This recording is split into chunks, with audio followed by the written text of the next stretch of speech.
Bien, tengan ustedes muy buenas noches. Agradecemos al equipo técnico que también nos colabora mediante esta plataforma del Ilustre Colegio de Abogados del Cusco. Esta es la sesión ya sobre derecho constitucional que nos complace. Ya es un colaborador permanente, el doctor Alvin Paul Quiroz Frías.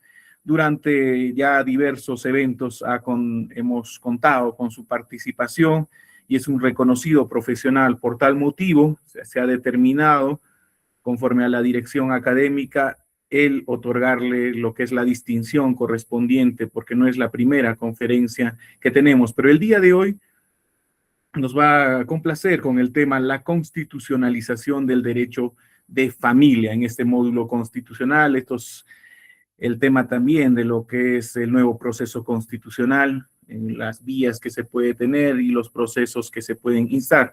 Entonces, tengan ustedes muy buenas noches. Bienvenidos también. Nuestra vicedecana se encuentra la doctora Ruth León Rosas para iniciar con lo que es el reconocimiento al doctor Alvin Paul Quiroz Frías. Por tal motivo, doy lectura a la resolución del Ilustre Colegio de Abogados del Cusco, de Consejo Directivo 031-2026, que entre lo que son los considerandos recoge el currículum amplio que tiene nuestro doctor, que la doctora Ruth León también va a hacer una mención previa, pero que en su parte resolutiva indica que se incorpora como miembro honorario de la Orden Profesional del Cusco con el registro 288 y el escalafón del foro al doctor Alvin Paul Quiroz Frías, que esta resolución también estará siendo compartida por lo que es la página web y las demás redes sociales para lo que es la consideración respectiva. Quien firma es nuestro decano, el doctor Franche Barría Montesinos, representante del Ilustre Colegio de Abogados del Cusco, que en esta noche se encuentra la doctora Ruth León Rosas, quien hará la reseña correspondiente del récord académico del doctor y también tomará juramento respectivo. Estimado doctor Alvin, estimada doctora Ruth, ya nos encontramos en plataforma y bienvenidos. Tengan ustedes muy buenas noches también. Doctora Ruth. Muchísimas gracias, Vilicito. Buenas noches con cada uno de ustedes. Y doctor Alvin, muy buenas noches y bienvenido a nuestra orden profesional. Y definitivamente es una forma de motivar su capacidad profesional, sus enseñanzas para nuestros agremiados, el hecho de que nosotros los reconozcamos como ilustre honorario. Por tanto, vamos a proceder, mi querido Billy, doctor Alvin, el doctor Alvin Paul Quiroz Frías, es abogado por la Universidad Señor de Zipán Chiclayo, magíster en Derecho Constitucional y Gobernabilidad por la Escuela de Posgrado de la Universidad Nacional Pedro Ruiz Gallo Lambayeque, magíster en Docencia Universitaria por la Escuela de Posgrado de la Universidad Nacional de Educación Enrique Guzmán y Valle, actualmente juez del Juzgado Civil Transitorio de la provincia de Mariscal Cáceres, Corte Superior de Justicia de San Martín. Si me permite, doctor Alvin, ¿pueda usted levantar la mano derecha? Muchísimas gracias. Le tomamos el juramento de ley. Doctor Alvin, ¿jura usted por Dios, la patria, el Ilustre Colegio de Abogados del Cusco, desempeñar y llevar en alto el nombre de nuestra orden profesional como miembro honorario? Sí, juro. Correcto. Si fuese así, que Dios, la patria y nuestro Ilustre Colegio de Abogados premie. Caso contrario, os demande. Muchísimas gracias, doctor Alvin. Usted ya es miembro honorario de nuestra orden profesional y le doy la más grata bienvenida de parte de nuestro decano, el doctor Franz Chevarría Montesinos. Muchas gracias, doctor Alvin, y esperamos pues con su colaboración. ¿Y para qué? Para que a todos aquellos colegas que tengan interés en la materia en la cual usted se ha especializado, también podamos aprender un poquito. Muchas gracias. Muchas gracias. Esas fueron las palabras de nuestra vicedecana. Agradecemos también su presencia y agradecemos el juramento respectivo al doctor Alvin Paul Quiroz Frías, que esta noche tenemos con la ponencia la constitucionalización del derecho de familia en este módulo constitucional. Bienvenido, estimado doctor Alvin. nuevamente a lo que es su casa ahora, el ilustre Colegio de Abogados del Cusco, pero siempre ha sido ya durante años con estas participaciones que ha tenido, y es un gusto nuevamente tenerlo en esta plataforma, aunque sea de forma virtual. Sabemos que muy pronto lo tendremos de forma presencial también en nuestra ciudad. Damos inicio y lo dejamos también, doctor, durante estos 40 minutos. Bien, muy buenas noches nuevamente, estimado doctor Alan, y también por su intermedio a vuestro decano, al doctor Fran Echevarría, formalmente también mi decano, y también a quienes conforman la plana del Colegio de Abogados de Cusco. Muy honrado, sinceramente, con la distinción. Me honran una vez más para poder, por intermedio de la plataforma, dirigirme a cada uno de los agremiados y a quienes se dan cita por este medio. Por su intermedio también a la doctora Ruth León Rosas, que ha llevado de la mejor manera la presente actuación protocolar para mi incorporación. Sea mis primeras palabras de agradecimiento y por el espacio también que se ha venido generando durante este tiempo académico de forma virtual, y que evidentemente se busca en el tiempo también concretarlo de la mejor manera bajo la presencialidad. El día de hoy, como ya lo ha anunciado preliminarmente el doctor Alan, voy a dirigirme a cada uno de quienes han dado cita para poder desarrollar un tema que sin lugar a dudas concita el interés y sobre todo la preocupación de quienes nos vemos inmersos en el ejercicio de la profesión o quienes en algún determinado momento por el solo hecho de tener la condición de familiares integrantes de un determinado núcleo familiar, concita lo que el Tribunal Constitucional en algún determinado momento por diferentes resoluciones ha emitido pronunciamientos que fluctúan en la parte de carácter familiar, y eso evidentemente ha conllevado que se desarrollen diferentes tesis, que se emiten diferentes pronunciamientos, o que en el ejercicio mismo podamos como abogados, como operadores jurídicos, cuestionar quizás las resoluciones que se puedan emitir bajo el argumento, la interpretación y sobre todo los parámetros que ha generado el Supremo Intérprete de la Constitución. Para esta charla, para este plenario, he tenido a bien programar una material que lo he denominado las estructuras familiares y su enfoque desde el Tribunal Constitucional. Este material va a permitir que quienes estén presentes y obviamente quienes están atentos al desarrollo de esta determinada materia busquen y entiendan o comprendan que la familia desde su creación de forma natural ha tenido ciertos matices en los cuales ha servido para que existan pronunciamientos, interpretaciones y sobre todo adecuaciones de acuerdo a la forma, cómo es que se deba reconocer, cómo se ha reconocido y cómo es que se pretenda analizar o interpretar a la familia. Adelantando incluso al mismo tema, la estructura familiar como base o núcleo de la sociedad ha tenido ciertos matices. Si seguimos o nos centramos en la tesis el literato Kafka, podríamos decir que ha servido o ha tenido una metamorfosis en cuanto a su estructura, en cuanto a su reconocimiento y en cuanto a lo que se pretende que se dé cierta distinción. Incluso en el ámbito hasta de carácter patrimonial, guión estructural, se podría manifestar preliminarmente que incluso se debe reconocer inclusive como una mera forma asociativa. Y lo digo esto porque incluso se puede entender que la familia puede verse hasta como familia empresarial, y por qué no también mencionarlo desde la virtualidad como lo que se pretende el reconocimiento de la familia digital. Pero eso si lo llevamos al campo de la postura en cuanto haya una reunión, agrupamiento, matrimonio y posterior de repente divorcio, cómo quedaría esta nueva estructura, cómo quedaría enfrentado quiénes son los integrantes de la familia, que finalmente termina por ser el principal enfoque por el cual el Estado tendría que darle ese albergue, esa protección, y que lo ha reconocido dentro de su artículo 4 de la misma. Por ello, es que las estructuras familiares y el enfoque que nos pretende dar el Tribunal Constitucional por algunas sentencias más resaltantes que voy a compartir seguramente con ustedes, me va a permitir desarrollar desde la postulación de lo que se puede llegar a conceptualizar el enfoque mismo que tiene el marco constitucional, qué retos podríamos enfrentar a través de las propias sentencias del Tribunal Constitucional y también con algunas ya pronunciamientos por parte incluso de la Corte Interamericana de Derechos Humanos.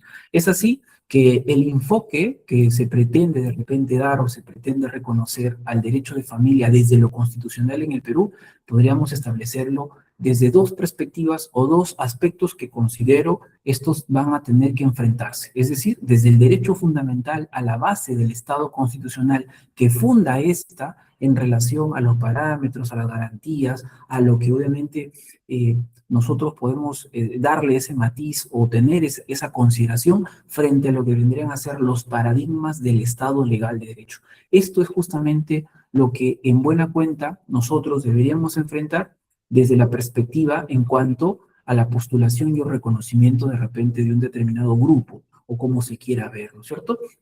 Y lo segundo es cómo es que se viene regularizando, al menos en el ámbito nacional, que es en la Constitución Política del Perú, que resalta justamente en sus artículos 4, 5 y 6, hablamos de la Constitución del 93, de lo que se tiene frente al ámbito internacional de las familias. Hablamos familias que están constituidas por un varón y por una mujer y que obviamente genera una reproducción natural y que evidentemente es la tradicional que se postula y lo que se viene de repente reconociendo en el tiempo. Sin embargo, también existen aquellas que ya no se encuentra un familiar, están también las que han sido reconstituidas, las que han sido reincorporadas, reinsertadas, o incluso ya citando inclusive a uno de los juristas, al menos en el ámbito nacional reconocido, como es el doctor Enrique Barcelos Pigliosi, se podría hablar inclusive de las familias homoparentales, ¿no?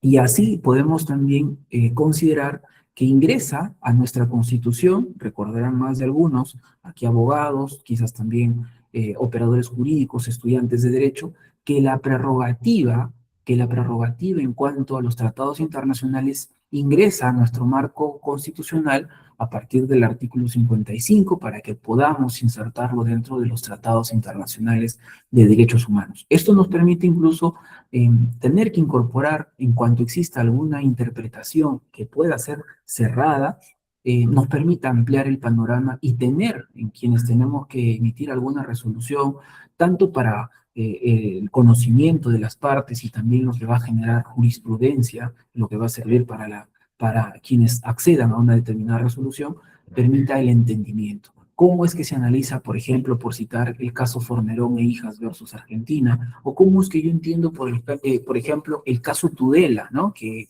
ha servido y ha concitado no solamente para las páginas de repente de cierto rubro, sino que nutre incluso, como también lo hace de conocimiento el profesor Aguilar o en su defecto también el profesor Alex Plácido Vilcachagua. Entonces, esta prerrogativa en cuanto a cómo lo entendemos es lo que nos permite también conceptualizar y tratar de llegar a comparar con dos referentes, al menos en el ámbito sudamericano, como es la forma de la regulación constitucional y también internacional de la familia. No solamente para centrarnos en cuanto a concepto de lo que viene a ser la agrupación y o reunión o el fomo de la creación de esta, o lo que significó inclusive para el destierro incluso de Luis XIV cuando tuvo que separarse posterior a la Revolución Francesa y lo que ha concitado en el tiempo, lo que ha significado la separación, la abolición o lo que significa hoy por hoy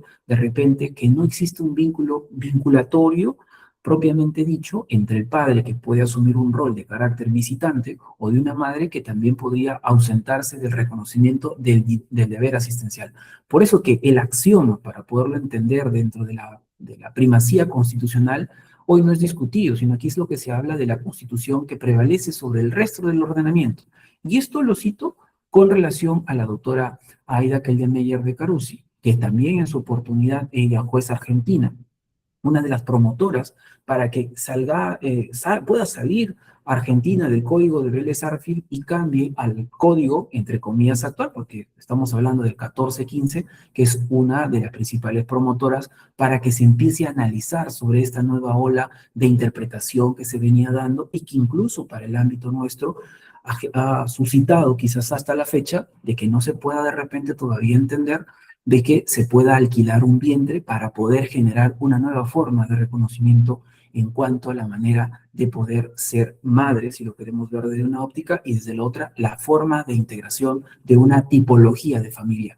Pero sumada a la doctora Keldemeyer, existe también a quien se suma, Argentina también, la doctora Marisa Herrera, quien obviamente tiene una tipología abierta y fundante respecto de lo que se entiende por las técnicas de reproducción humana asistida. Y otra doctora es la doctora María Victoria Fá, que es brasilera, pero que coinciden en lo que se conoce por la forma como se ha orientado y cómo ha ingresado al derecho de familia, esta forma de poder regular, entender y conceptualizar lo que se llama la nueva forma de constitucionalización del derecho de familia. Aquí, evidentemente, se ha desatado o se ha rescatado el proceso de una revisión y también quizás una nueva figuración, una nueva conceptualización de lo que viene a ser relaciones, modelos, tradiciones que obviamente llevan a que puedan estas ser construidas a la luz de los viejos paradigmas. Es decir, comparativamente hablando, tenemos una familia Ingalls, una familia tradicional frente a una nueva estructura que quizás no estaba prevista, ¿no? Y que incluso ha llevado que en el tiempo quienes tenemos de una u otra forma que emitir pronunciamiento, ver no solamente en cuanto a quién estaría o quién debería estar a cargo de dar la protección en el ámbito que se puede entender, sino que ésta también pueda servir y nutrir para que nos lleve a entender cómo surge este concepto o esta constitucionalización de, en ese sentido, de lo que es el derecho. Un rubro quizás para el ámbito conceptual que tenemos en relación al derecho de familia, pero que no es que sea menos importante. La prevalencia de esta surge y sirve para las implicancias, porque evidentemente, como le diría también el profesor ya extinto, reconocido Carlos Fernández Cesarego, dejar de hablar de la familia es dejar de hablar de la persona, dejar de hablar de la persona es consecuentemente dejar de hablar de toda una sociedad, de una nación y todo lo que concita detrás de ello. Entonces,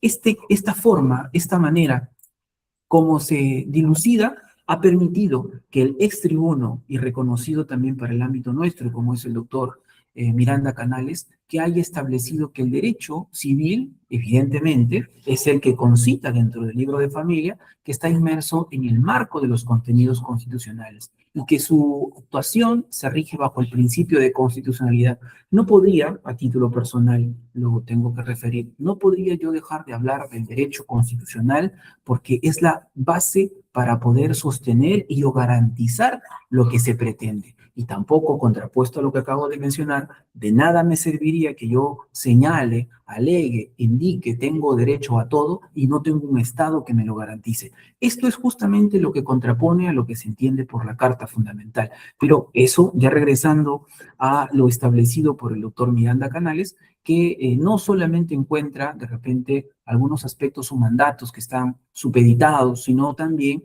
a que está permanentemente dotado de este contenido constitucional.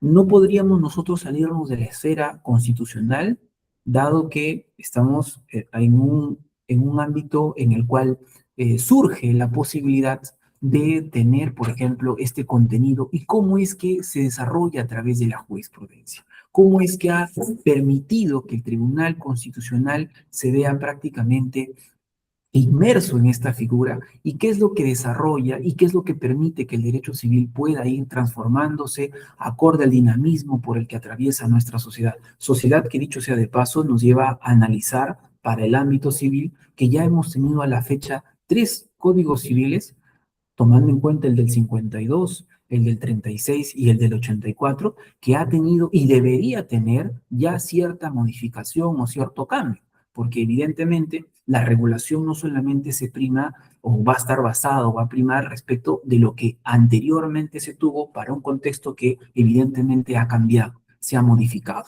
Entonces, eso también es lo que se debe recoger y se debe considerar. Y ustedes van a ver cuando obviamente llega a esa etapa de lo que material que he preparado para compartir con ustedes, es cómo es que se viene estructurando y qué es lo que se pretende a la fecha, ¿no? Porque en la Constitución ya entrando al corte que nos interesa, del 79, cómo se llegó a conceptualizar, ¿no? A la familia como una sociedad natural y como una institución fundamental, que a diferencia de la del 93, ¿no? La Constitución como una norma fundamental vigente que reconoce a la familia como instituto natural fundamental de la sociedad. Vean que comparativamente hablando o revisando, la palabra instituto está prácticamente presente en ambas constituciones. Quienes pudieron participar en la elaboración del cambio de la Constitución del 79 al 93, vieron quizás un panorama, un horizonte, que pudo haber centrado en lo referente a este concepto o a esta forma. Sin embargo, vemos también que en el marco constitucional donde se puede aplicar las diferencias, entiéndase primero como la literatura, como la forma, como la narrativa, y otra respecto de la comparativa en cuanto a aplicación, porque la del 79 regula en su artículo quinto, a diferencia de la del 93 en el artículo cuarto. Pero en la del 94 protege a la familia y promueve el matrimonio. Es decir, para no quizás revisar en contexto todo lo que me muestra el artículo en sí. Aquí me lleva de manera directa a establecer la protección de la familia. Y el concepto que debemos de repente considerar y debemos tener presente, la vinculación directa entre un varón y una mujer, que obviamente va a llevar como conector narrativo y promueve el matrimonio. Es decir, me lleva a la condición por defecto, si lo queremos ver desde esa perspectiva, a fundar, a forjar, a generar, porque esto es la forma del matrimonio y las causas de separación dice, y de solución son regulados por la ley, pero si en el primer párrafo me indica que va a proteger a la familia y promover el matrimonio, me va a dar esta prerrogativa que vamos a ver en el artículo siguiente, que no necesariamente me lleva al matrimonio, sino a otra prerrogativa que también ha sido reconocida y recogida en la Constitución del 79, porque obviamente esa es la principal consideración. Aquí se habla de una protección del matrimonio y consecuentemente de la familia. Aquí simplemente hay una especie de protección y evidentemente esta protección resalta que también permite que se regule o que se venga regulando desde el 93 la unión estable de un varón y una mujer entendida o considerada como concubinato. Y esto también me sitúa en que estos tengan la libertad de impedimento matrimonial, porque de lo contrario, esto me lleva automáticamente a reconocer los procesos que yo tenga que en algún determinado momento para garantizar acciones sucesorias, patrimoniales, autorizaciones para disponer bienes de menor, o lo que obviamente corresponda, por ejemplo, para el reconocimiento de una pensión, a aquellos que tengan la unión libre. Y esto me lleva a que revise el artículo 326 del Código Civil, que se conceptualiza respecto de la singularidad del matrimonio. Entonces, vemos aquí que en la Constitución del 93, en su artículo quinto, me preceptúa en cómo debe entenderse la unión libre, o cómo ha comparado la Constitución colombiana al establecer que las personas pueden estar en unión libre. Es decir, su artículo quinto cuarto, me van a disculpar, pero a veces por cuestiones de edad siempre refiero que ahí uno puede fallar, pero eso no es óbice para dejar, en su defecto de dejar, mantener sentado la postura de que nuestra Constitución reconoce las uniones de hecho. Y esos procesos seguramente más de uno se habrá visto de repente involucrado porque hubo una sociedad que se haya constituido, vale decir, desde la perspectiva o la prerrogativa del vínculo patrimonial. Y ante la falta de un matrimonio debería preservarse el reconocimiento de este o la existencia de hijos dentro de esa relación y que no fueron quizás de manera oportuna reconocidos y que evidentemente requieren de asistencia, ¿no? Entonces, pero hay impedimento porque de lo contrario estaríamos en una unión de hecho impropia. Si la primera sería propia porque me da las prerrogativas, ¿no? Para que yo pueda tener lugar a una comunidad de bienes y que esta también está sujeta al régimen de la sociedad de gananciales en cuanto sea aplicable. Esto en la Constitución, de manera directa, pero no debemos dejar de lado, como hacía mención, a lo preceptuado, a lo establecido en el artículo 326 del Código Civil. Y así podemos también indicar, o me atrevería en su defecto a señalar, que como esto es una conversación, que seguramente luego habrán algunas preguntas, porque dudas seguramente podrían quedar, es la política nacional de la población en cuanto a la paternidad y maternidad responsable, es decir, la igualdad de derechos entre hijos. Hasta hace mucho, del 52 o del 36, me refiero a los códigos de Perú, los dos primeros también inspirados en el código de Vélez Sarsfield, en el código de Brasil, y con algunas mínimas o mayores injerencias de algunos otros países, pero considero más resaltantes los más cercanos. Pero aquí en esta parte, en este artículo sexto de la Constitución Política del Perú, resalta, y ustedes seguramente podrán también verificar, que es deber y derecho de los padres alimentar, educar y dar seguridad a sus hijos. Los hijos tienen el deber de respetar y asistir a sus padres. Eso es una prerrogativa que nos permite que en el tiempo podamos llevar, por ejemplo, a la atención a aquellos adultos mayores que tengan una atención y un trato quizás completamente diferente. Mientras que en los primeros años, sin ánimo de hacer algún tipo de publicidad a una marca comercial en productos lácteos, indica los 5 años son los más importantes que tiene un menor. Sí, es importante que yo lo recoja, esta prerrogativa, entre comillas, para hablar también de la implicancia y la consecuencia de un padre ausente o de una madre ausente, o la implicancia también de la asistencia del deber que corresponde, más no de la carga que pueda de repente presentar como una contestación en cuanto a un inicio de un proceso de carácter alimentario. Y este artículo sexto me establece sobre el deber de la responsabilidad de el padre y la madre. Y esto indirectamente hay que entenderlo como una correlación en cuanto al número de hijos que uno pretenda proyectar y en cuanto a la condición de carácter económica también a suplir, porque yo no podría tener la prerrogativa o política a título personal de indicar, se me ocurre tener N cantidad de hijos y las condiciones económicas no terminan por ser las más saludables o no terminan por ser las más adecuadas. Y eso evidentemente no puede ser que yo le tenga que correr traslado, por no decirlo de otra manera, al Estado para tener que asumir a través de política nacional por la desidia de algún determinado progenitor, que automáticamente también me lleva al análisis de lo que establece el decreto legislativo 1293. Y ahí vamos a ingresar también a analizar en los procesos o procedimientos de índole especializado en temas de familia, que los niños, niñas o adolescentes, y por qué no también adultos mayores con un régimen de una ley especial, puedan terminar en abandono.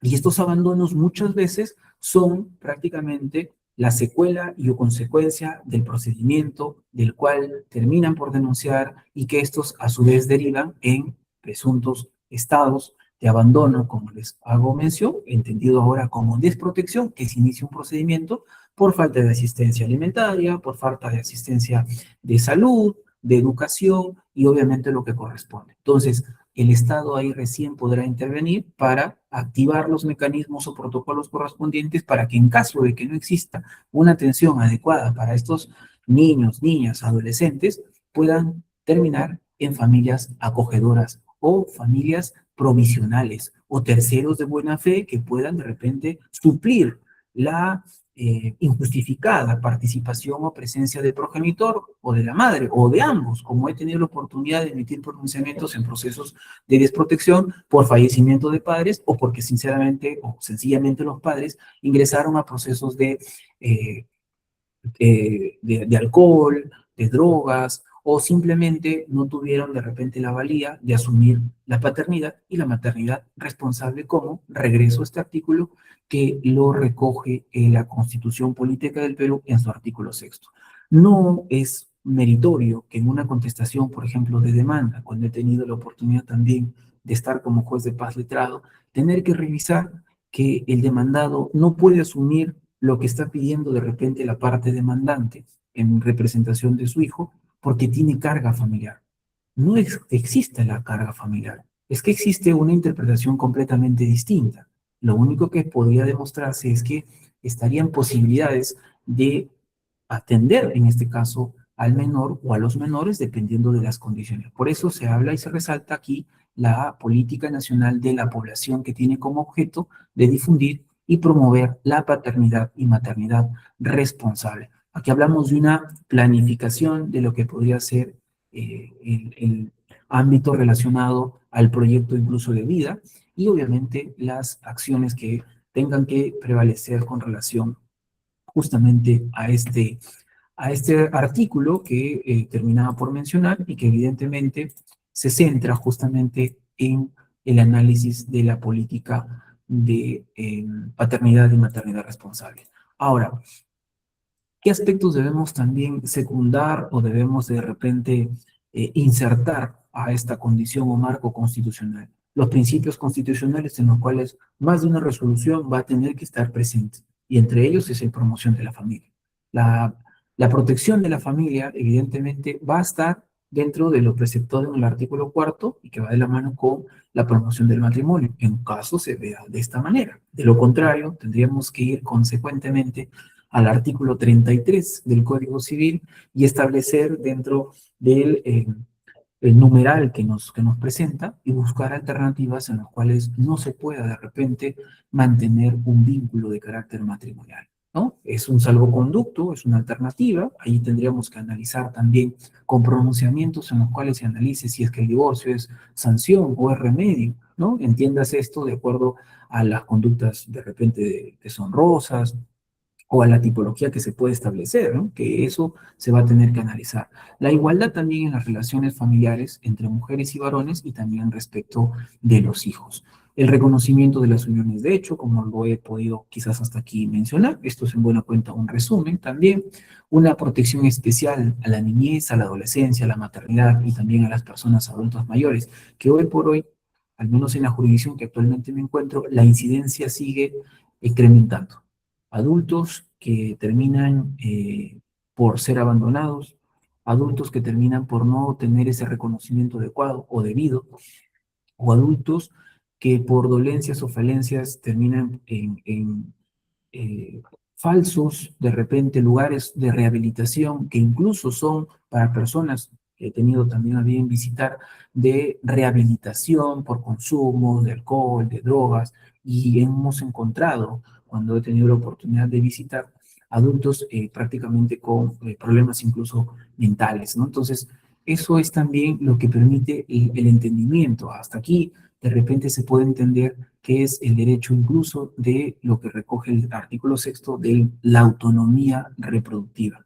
Esto se centra incluso en la forma y o cantidad que les mencionaba también hasta hace un momento. Por eso es que es importante señalar que el derecho de familia evidentemente es un área estrictamente compleja por donde se lo pueda ver, ¿no? Que no tiene de repente un valor para algunos y para quienes de repente podemos estar inmersos, ver cómo es que surge la necesidad de llegar a constitucionalizar los parámetros sustantivos y procesales para así poder mejorar, por ejemplo, los niveles argumentativos y también los procedimientos que puedan estar regulados en la judicatura, ¿no? Sobre todo en esta especialidad. Hay momentos en los cuales se ha podido de repente escuchar en las diferentes audiencias en los que sustenta, ¿no? Que, por ejemplo, la familia, el derecho al interés superior del niño, la prerrogativa, pero al momento, por ejemplo, de escuchar alguna propuesta de algún abogado, no es un ánimo conciliatorio, es un ánimo de postura de lo que requiere el demandante. No hay un ánimo de repente de buscar pensar en la forma y manera como el menor está de repente inmerso en una contienda de emociones, de sensaciones, en las cuales evidentemente pasa a un segundo plano y evidentemente también siempre he podido resaltar que mientras hay quienes buscan en el ámbito familiar eh, enarbolar la bandera del interés superior del niño, hay quienes también enarbolan la bandera del interés crematístico. Y es ahí donde tendríamos como primer punto que establecer situaciones para quienes están dedicados o abocados a temas de carácter familiar y que tengan que ver incluso con las consecuencias de índole de menores o en su defecto también de adolescentes, ¿no? Entonces, aquí es muy importante, porque inclusive el reconocimiento o no de un menor va a tener que también verse, que tener cierta secuencia, si por A o B genera duda para llevar de repente un procedimiento de impugnación de paternidad o, en su defecto, a un proceso de anulabilidad del acto jurídico. Y esto, evidentemente, para poder dilucidar la plena prerrogativa de lo que significa actos de carácter incluso sucesorios, de carácter patrimonial y también, ¿por qué no?, de carácter del propio representante o lo que viene a ser también el derecho al nombre o a la misma identidad. Por ello, doctores, doctoras, me permito también señalar, pues, como lo ha recogido en algún determinado momento el doctor Manuel Bermúdez Tapia, uno de los también precursores en el ámbito de poder tener un código acorde, un código inclusive como él lo sostenía de carácter familiar, ¿no? De proceso familiar, que permita buscar alternativas sumados a los anteriores doctores y doctoras que he mencionado hasta aquí, como retos del derecho de familia. El derecho de familia actual se halla ante retos de afrontar, de dar soluciones directamente a la problemática familiar y cambiar los paradigmas al abordar los diferentes problemas humanos, porque en realidad entre un conflicto y una disputa no va a ser lo mismo, como he tenido también de repente a ver temas estrictamente de nulidad de acto jurídico por una compraventa, por una, de repente un desalojo, por una reivindicación, aspectos que evidentemente son patrimoniales, ¿correcto? Pero el reto en sí es saber cómo tramitar, cómo procesar y qué propuestas llegar para solucionar un conflicto que tenga que ver por unión de hecho, por un divorcio, por alimentos, por tenencia, por régimen de visitas. Entonces, eso es uno de los paradigmas cuando se tenga que analizar. Por eso es que los cambios legislativos que se puedan haber suscitado, que se puedan presentar, deben ser en su defecto trascendentes, ¿no?, y necesarios para tratar de establecer esta nueva forma de entendimiento del derecho de familia ya constitucionalizado, ya entendido y ya garantizado, ¿no? Entonces, hay variaciones necesarias, ¿no?, de acuerdo a la evolución también de la sociedad. Ha quedado también pendiente establecer la reestructuración de la normativa, como podrán ustedes de repente recordar. No solamente se busca el reconocimiento de una forma o estructura de familia, como lo mencionaba hace un momento, pero hay acciones que tendrían que darse para poder adecuar la aplicación ya desde el ámbito de quienes se encuentran de repente como jueces, como fiscales, como abogados especializados también en derecho y familia, y todo aquello que va a ser reconocido dentro del derecho procesal de familia. Eso es a lo que se busca, eso es a lo que se pretende llegar, e incluso para situaciones que podrían de repente generar o concitar un análisis un tanto diferenciado cuando se tenga que tocar, por ejemplo, la tenencia compartida, ¿no? Entonces, ese es uno de los retos también importantes, ¿no? Quizás más de uno podrá haber litigado en algún caso donde puedan haber analizado que ambos de repente tienen el derecho, pero muchos se atreven a señalar que tienen un verdadero deber, y es ahí donde empiezan a presentarse, perdón, ciertas condiciones que son un tanto complejas para quien pretende hacerse cargo, por ejemplo, de un menor y no está ni siquiera en las condiciones de tiempo, patrimoniales, afectivas, socioafectivas y de vinculación por un menor. ¿Por qué? Por el simple hecho de tener cierta discrepancia con la madre o con el padre, pero entra a tallar el menor en medio y empiezan los inconvenientes que derivan en procesos de violencia familiar, de acuerdo a la tipología que corresponda.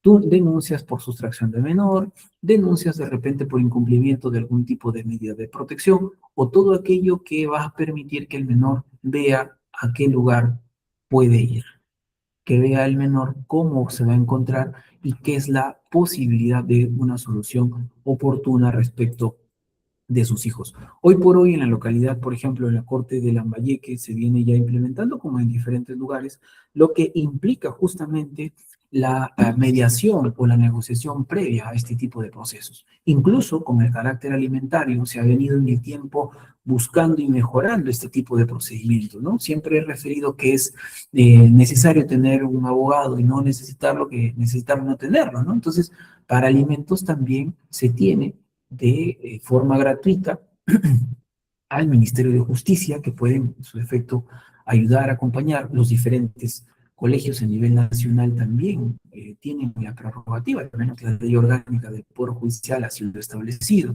de poder acompañar en procesos completamente gratuitos para quizás reconocimiento de derechos. Entonces, que el tribunal, ya ingresando en materia de fondo a lo que es este espacio académico, ¿no? Esta ponencia, es con respecto en el fundamento 18, por ejemplo, de la sentencia 3972 de 2012, ¿no? En el caso del señor Reyes Yupanqui, donde el Tribunal Constitucional, para conceptos de otorgamiento de una pensión, ha establecido que existe un deber constitucional de asistencia familiar. ¿Bien? Entonces, ello indica, está tal cual, ¿no? Es esencial para su otorgamiento, que no radique en la naturaleza del ingreso de la persona obligada, sino en que brinde una adecuada alimentación. Y muchos de repente aquí presentes, abogados, abogadas, público en general, recordarán o tendrán presente que los alimentos no solamente implica pues la comida propiamente, sino alcanza el vestido, la educación, la salud, transporte, distracción y todo aquello que obviamente permita que quien disfruta de ese derecho de alimentación y tenga el vínculo de carácter familiar. Distinto sería el padre que haya sido primer hecho demandado por un proceso de carácter principal de filiación, porque quizás no quiso reconocer al menor o a la niña, y que accesoriamente se le pida alimentos, y que haya venido de repente asumiendo el gasto del embarazo, pre y post, en este caso natal, y llega el momento de la audiencia bajo un proceso de filiación y resulta que no es el padre. Entonces, ahí cambia la prerrogativa. O que en el tiempo desde que tomó conocimiento, tiene hasta 90 días desde que toma conocimiento para impugnar la paternidad, porque por cuestiones ajenas a una determinada conversación o una duda, entonces puede dejar a salvo esa prerrogativa y evidentemente no asumiría este deber constitucional, lo que les mencionaba también hace un momento, ¿no? El tema de las denominadas cargas, ¿no? La persona beneficiada con dicha tutela y alimentos no son ni pueden ser considerados cargas. Por eso, en cuanto a la redacción, en cuanto también al argumento, que él o la abogada, o inclusive también los mismos secretarios, jueces, ¿no? Pueden adecuar bajo la prerrogativa de la Constitución, a través de la sentencia del Tribunal Constitucional, la 4493 del 2008, ¿no? Donde se establece una denominación que sea acorde con la constitución de dicha institución, ¿no? Que esto es el deber familiar. Y esto es justamente lo que debe primar con relación a una guardia, ¿no? Una guarda y también lo que concibe la dimensión de la ética jurídica.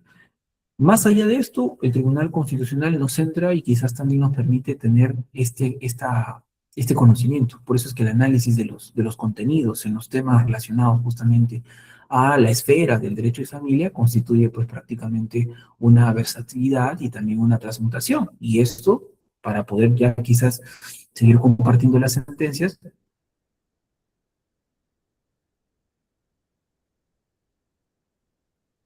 acá hay una sentencia en la cual en un caso incluso derivado de violencia familiar y de divorcio, allá por el 96, en el expediente 18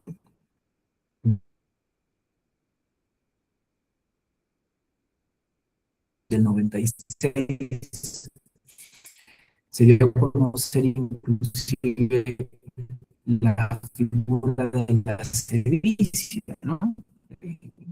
Tema de la injuria grave como conducta deshonrosa, que no eran apreciadas por el juez, que simplemente se tomaba en consideración la educación, la costumbre y la conducta de ambos jóvenes. En ese momento parece un y como que dice, eso quedaba ahí. Pero el tema aquí es que se resalta en esa figura como tal. Los derechos fundamentales como límite a la conservación del matrimonio eran obviamente lo que primaba, ¿no? Y los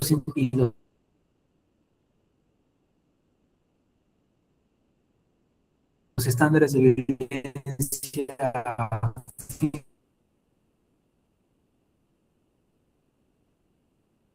física y psicológica, prácticamente hoy no podemos nosotros ni siquiera hacer el ademán de que una persona violentada, bajo la tipología que obviamente se pueda denunciar, se pueda quizás intentar llegar o arribar a una conciliación. No había forma, no se puede conciliar temas derivados de lo que es violencia familiar. Pero para aspectos relacionados, por ejemplo, al ámbito matrimonial, la sentencia de recomendación o jurisprudencia es la 2868 del 2004, donde el señor Antonio Álvarez Rojas tuvo que demandar al Ministerio del Interior a través de la figura denominada el jus condil respecto del derecho al matrimonio. Resulta, para quizás no cansarlo, porque entiendo también la hora, pero la pregunta que ustedes pueden apreciar, y obviamente tengo que mencionarla, el derecho constitucional al matrimonio, o sea, como pregunta, pues aunque no lo crean, el policía que requería contraer nupcias tenía que pedir autorización a un superior. Y esto evidentemente tuvo que variarse, porque tuvo que llegar hasta el Tribunal Constitucional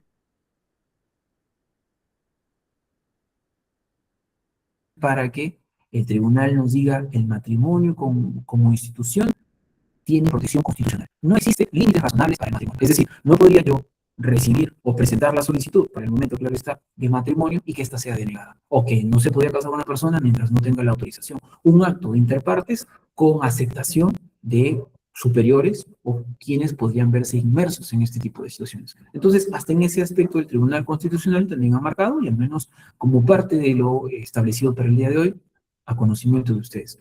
Y lo que me centra respecto del artículo, por ejemplo, 5 de la Constitución Política del Perú, es el caso de la señora Janet Rosas Domínguez contra la ONP, señora que tuvo un buen tiempo de conviviente con su extinta pareja, y que ella, al tener conocimiento que había un pendiente, ¿no?, por cobrar, un dinero por cobrar a través de la ONP, inicia su procedimiento como corresponde. Sin embargo, ante la oficina, en este caso de la ONP, le terminan rechazando, indicando el principal motivo. Señora, usted no tiene la condición de casada. Y como no tiene la condición de casada, no le asiste derecho a pensión. Esto conllevó, inclusive, para que el Tribunal Constitucional resalte el hecho de que la unión de hecho y el derecho a la pensión,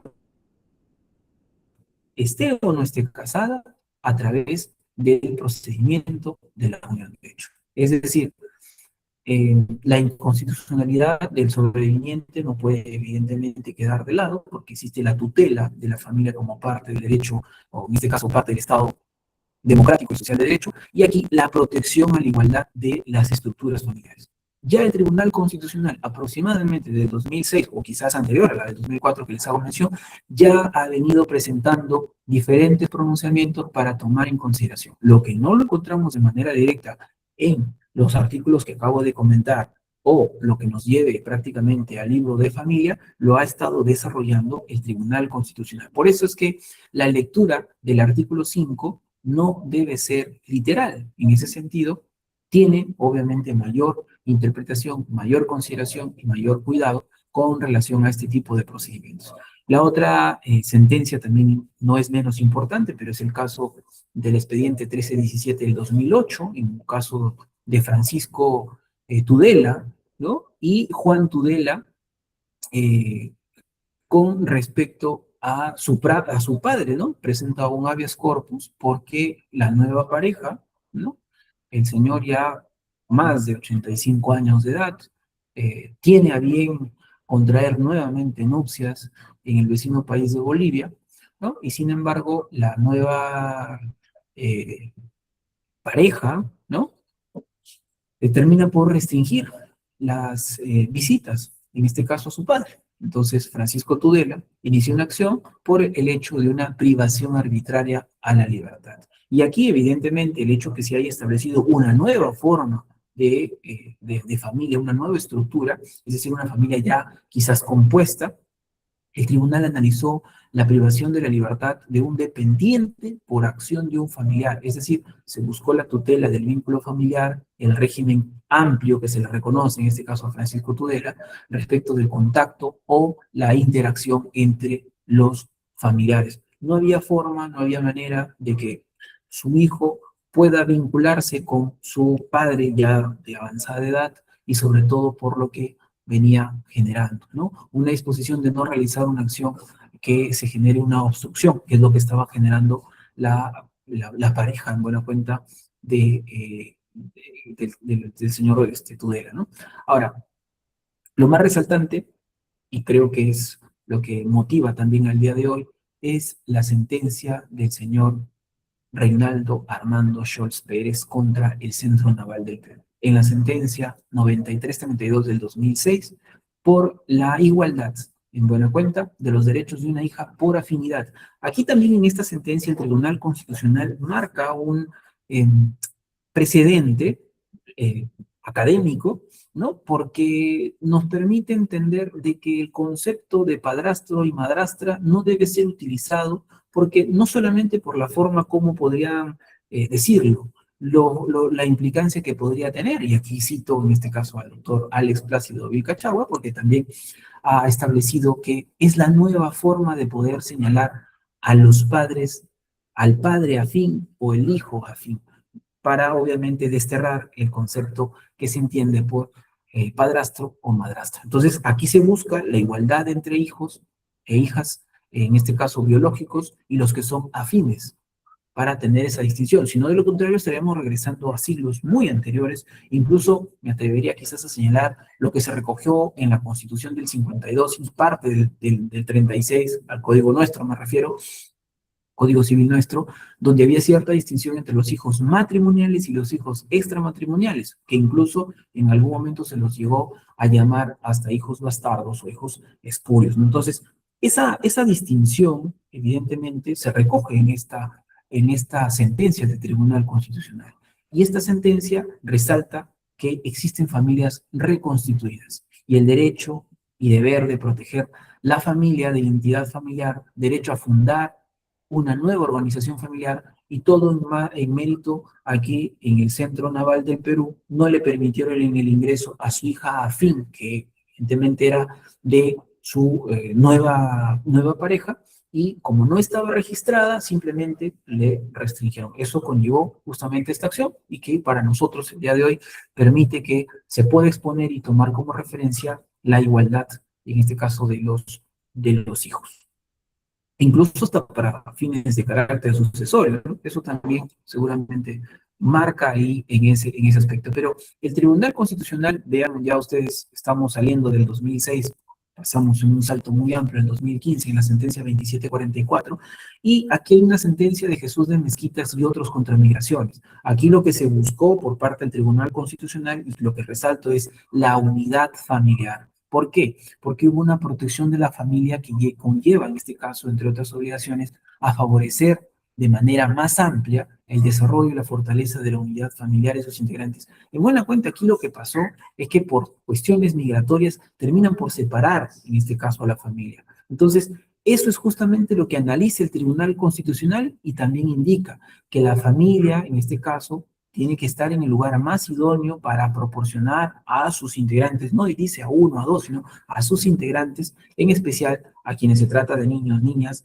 adecuando una satisfacción de las necesidades materiales. Eso sobre todo de carácter afectivo, socioafectivo, también psicológicas, para el desenvolvimiento y bienestar que conlleva. ¿Y esto en mérito a qué? Al interés superior del niño, el que debe estar presente en toda decisión y relativa a separación del núcleo familiar. Si yo voy a buscar separar a un padre de sus hijos, solamente deben darse por situaciones extremadamente necesarias o de acuerdo a las prerrogativas como se han suscitado el hecho. Me adelanto, menores que, por ejemplo, se encuentren en condición de solicitar dinero en la calle o que están de repente trabajando en lugares que son extremadamente de riesgo o de exposición, o como parte de repente del crecimiento o formación, algunos padres de forma tradicional llevan a sus hijos al lugar o área donde se encuentran y de otra forma terminan dando una mano. Quizás alguno lo puede ver desde una perspectiva de formación. Mientras esté el padre, no habría inconveniente. Pero niños a altas horas de la noche, de repente en situaciones completamente diferentes, sí conllevaría al menos una separación. En este caso fue por situaciones migratorias, por temas de carácter que ha llevado a que emita un pronunciamiento del Tribunal Constitucional. Aquí algo que de repente más de uno se va a identificar.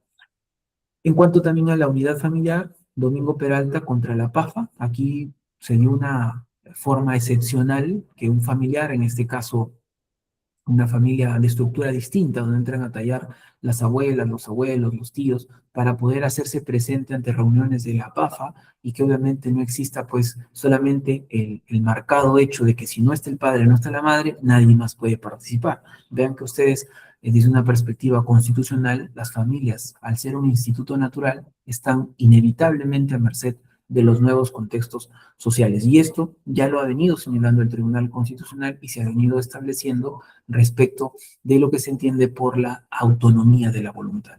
Bien, entonces, yo sé que el tiempo es un poco mezquino, sin embargo, no quiero quedarme de repente al margen de poderles mostrar el material a la fecha. Y aquí hay un caso también adicional respecto de la libertad individual, del caso del señor Roberto Suito, donde se busca la tutela a la libertad de comunicación y visitas entre parientes. Es un caso, me parece, muy similar a lo ocurrido con el caso de los señores Tudela, y aquí lo que se busca también es la protección a la integridad personal, psíquica y moral de un familiar, y más si se trata de un adulto mayor. Y es justamente donde se tiene que adoptar mecanismos que incluso la Fiscalía, el Centro de Emergencia Mujer o inclusive la propia Policía Nacional del Perú, ante situaciones de abandono, desprotección o estado de indefensión, que es lo que se puede advertir, puedan hacer de conocimiento para que el juzgado de familia o el que haga sus veces, puede ser un mixto o el que, de acuerdo a la jurisdicción, adopte los mecanismos de poder otorgar una medida de protección inmediata y salvaguardar los intereses. ¿Para qué? Para buscar el desarrollo de la integridad moral de las personas de tercera edad y la tutela del vínculo familiar.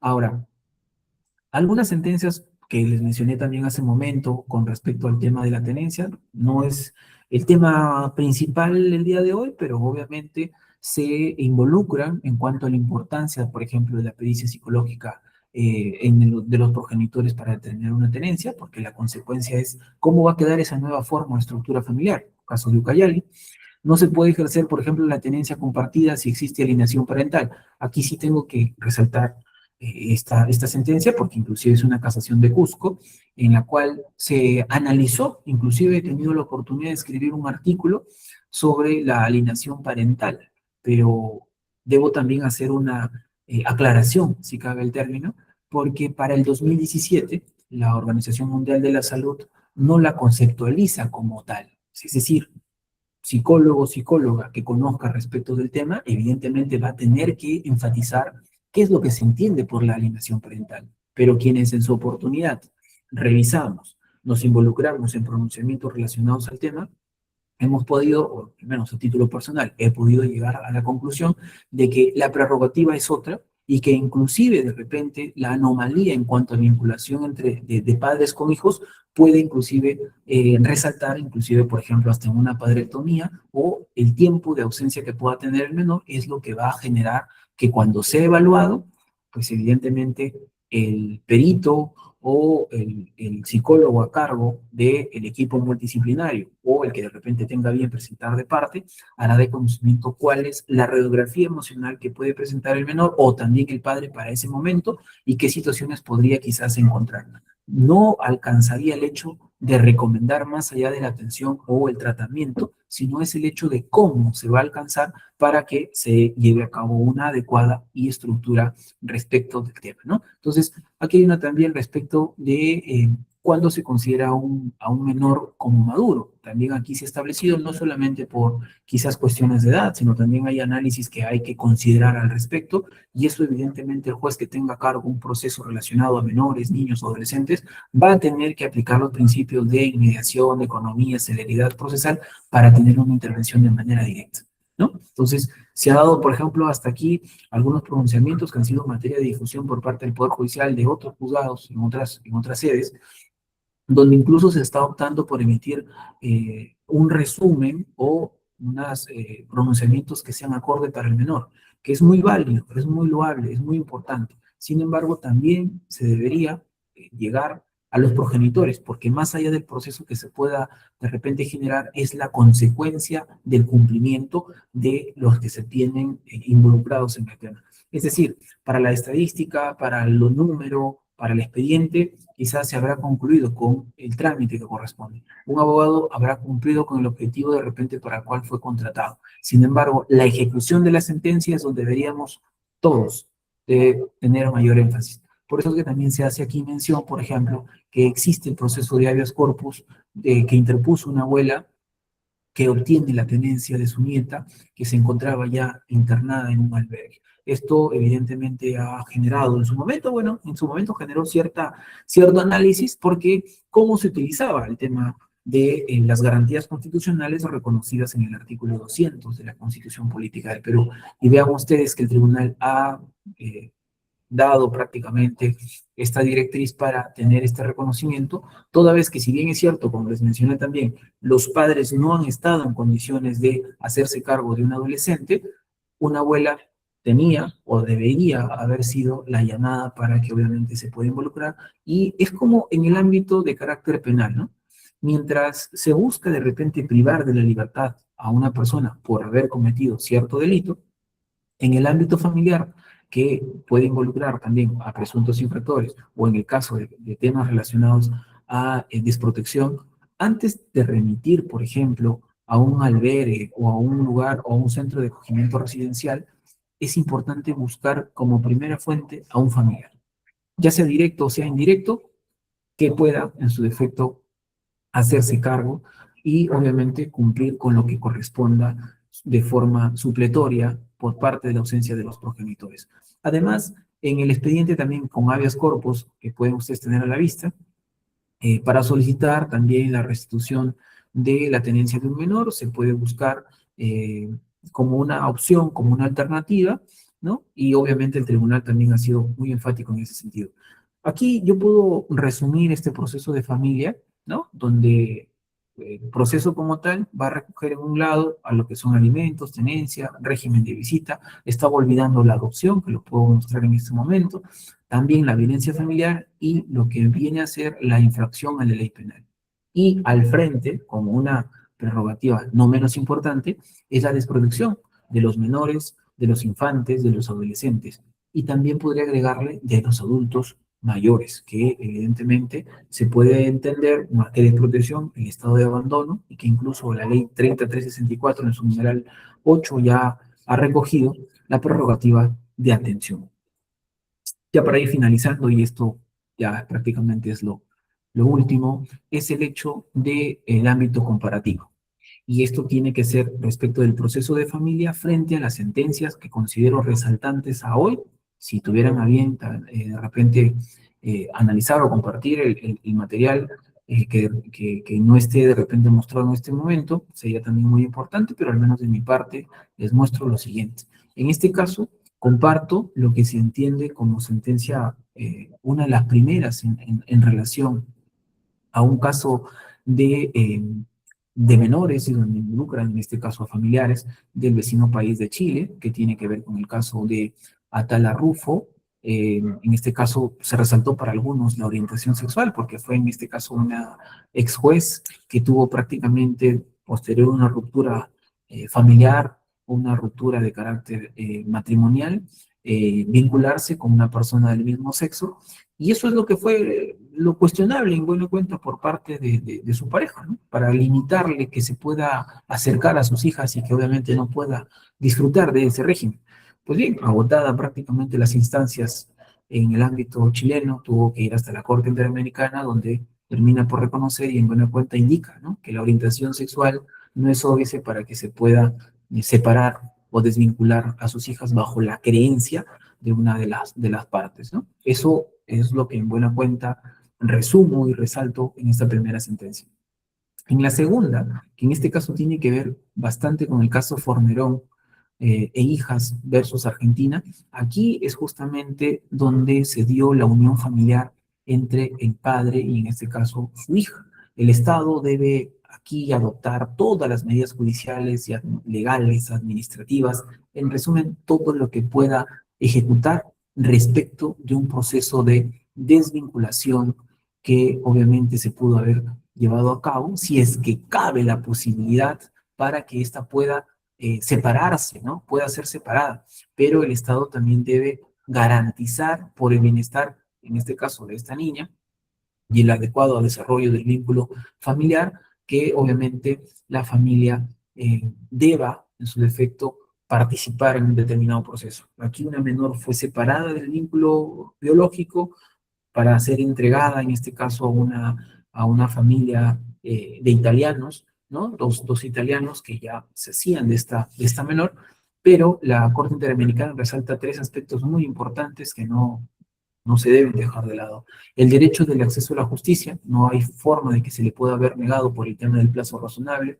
Segundo, es el hecho al derecho de la protección de la familia, esto como se recoge en el artículo 17 de la Convención, y esto obviamente establece y fortalece el núcleo familiar como tal y también hace ciertas diferencias respecto de la división que podría generar con relación a la familia. Y por último, el no menos importante, pero sin el orden, es el derecho del niño. Es decir, el niño debe crecer con una familia de origen, es fundamental y es importante y resulta uno de los estándares que considero más importantes respecto de lo que puede ser derivados a la convención, en este caso americana. De ahí que evidentemente todo niño, niña, adolescente tiene el derecho principal a estar con su familia. Y esto, créanme, que también se mantiene de manera presente cuando se tenga que citar o establecer situaciones hasta de índole de carácter de tenencia o régimen, ¿no? Como corresponde.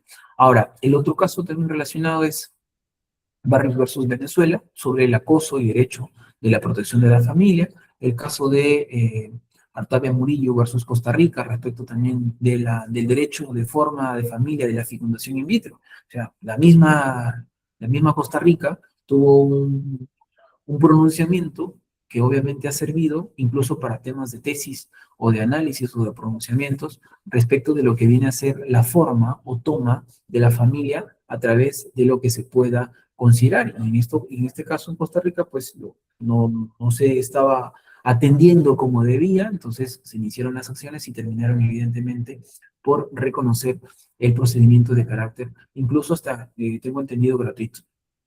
El caso de Pacheco Tineo versus Bolivia, sobre la unidad familiar y la expulsión de extranjeros, similar al caso mostrado hace un momento con relación a el caso Mezquitas, que obviamente les había también mencionado. Y el último, también el caso de Pávez versus Chile, respecto de la libertad religiosa y no discriminación. Habrían otros, en realidad, por mencionar, sin embargo, considero estos los más resaltantes, y lo que se nos muestra hoy por hoy son las estructuras familiares que se podrían dar, que se podrían presentar. Hubieron en el ámbito nacional nuestro 3 proyectos de ley que generaron de repente que se concite cierta intención. Sin embargo, incluso hasta para el caso de cambio de nombre, cambio de sexo, el Tribunal Constitucional ha hecho o ha tomado como matices algunos aspectos relacionados a lo que implicaría de repente en un determinado caso, por ejemplo, aceptar ciertas modificaciones corpóreas que inclusive podrían traer o trastocar la consecuencia incluso de carácter familiar, que seguramente se deberán analizar también en un ámbito o estrictamente de carácter de identidad o según corresponda, ¿no? Entonces, este es el material que he compartido con ustedes. Quedo agradecido por la atención. Me disculpo si me he extendido más de los 40 minutos. Considero que ha sido más que necesario de acuerdo a la directriz programada para el día de hoy, y más aún si se trata con relación al día de hoy de la incorporación al Colegio de Abogados del Cusco. Así que, estimado doctor Alan, quedo agradecido, y también a quienes se han dado cita hasta el momento. Si hubiera alguna de repente pregunta, quedo atento. Muchas gracias, estimado doctor Alvin. Es un gusto haber podido escucharlo, y siempre es usted un colaborador permanente del Ilustre Colegio de Abogados del Cusco. Recibe el agradecimiento del doctor Franche Barría Montesinos, nuestro decano, que esta noche también ha estado nuestra vicedecana, la doctora Ruth León. Además, que ha sido una decisión de la dirección académica, del consejo directivo también, que usted sea parte de la orden profesional. Seguramente estaremos coordinando para futuros eventos académicos y así poder coadyuvar con la comunidad jurídica. Estimado doctor, sus últimas palabras en este curso sobre Derecho Constitucional. Muchas gracias, estimado doctor Alan. Siempre es un honor, un privilegio, y ahora más que nunca comprometido, como se ha venido. Solamente es un acto de ratificación para mi persona, llevar también con mucha hidalguía y con mucha representación al Colegio de Abogados de Cusco, y de mi parte, mientras haya la posibilidad, estaré presto para seguir compartiendo parte de la experiencia, parte del conocimiento y obviamente con mucho más con el personal, abogados y público general que se necesita. De mi parte quedo muchísimas gracias y muy honrado con la distinción el día de hoy, y también para los agremiados un fraterno y afectuoso saludo a la distancia. Quedo muy agradecido. Un abrazo virtual desde la ciudad imperial del Cusco también, doctor. Esperamos tenerlo pronto también de forma presencial. Fuerte abrazo. Muchas gracias. Buenas noches. Buenas noches.